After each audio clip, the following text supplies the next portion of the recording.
Bienvenue une fois de plus. Commençons par la République centrafricaine où plus d'une centaine d'attaques et d'assassinats ont été enregistrés dans le pays contre des travailleurs humanitaires. C'est ce qu'affirme la coordinatrice de l'aide de l'action humanitaire pour le pays, Denise Brown. La situation est qualifiée d'inacceptable par cette dernière, ce après une toute première visite dans le pays. Eh bien, Jerry, près de 6 mois après sa signature, l'accord de paix de Khartoum entre le gouvernement centrafricain et les groupes rebelles demeure fragile. Des violations, vous l'avez dit, des droits de l'homme et du droit international humanitaire persistent dans ce pays, selon des experts de l'ONU, et une situation qui n'épargne guère les organisations à caractère humanitaire. Comment vivent-elles cette instabilité politique? Eh bien, nous avons posé la question à Denise Brown, elle est coordinatrice d'une ONG à Bangui. Bonjour madame et bienvenue dans ce programme. La communauté humanitaire demeure très souvent la cible des groupes armés. Plus d'une centaine d'entre elles ont été victimes d'attaques et même assassinées. Aujourd'hui, quel regard vous portez sur cette situation? Absolument.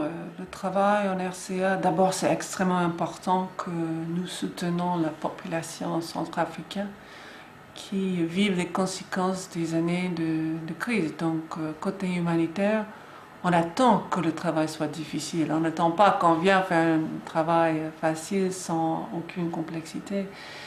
Mais c'est vrai qu'on voit une augmentation dans les criminalités, et criminalités très intenses, dont les ONG notamment, aussi la population centrafricaine, sont ciblés par les groupes armés.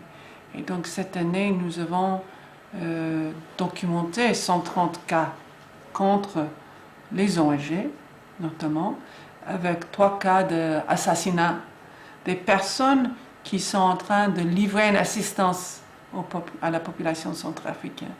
Donc c'est complètement inadmissible que quelqu'un vienne de l'étranger pour aider le peuple centrafricain à la demande du gouvernement,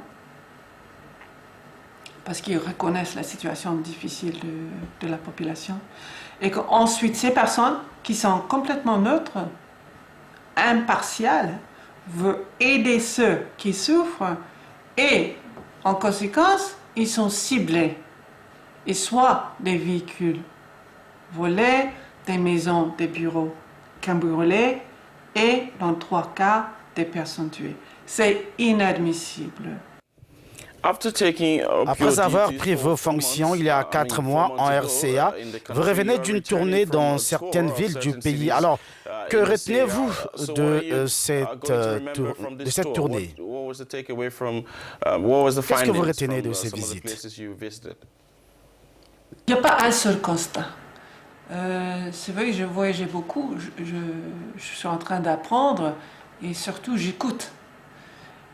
Dans le sud-est, que ce soit Obo, Zemio, Alindao ou même Bria, on voit la situation vraiment difficile de façon quotidienne pour les familles. Les mamans qui se lèvent, elles ne savent pas comment faire à manger pour les enfants. Elles vont cueillir des feuilles de manioc.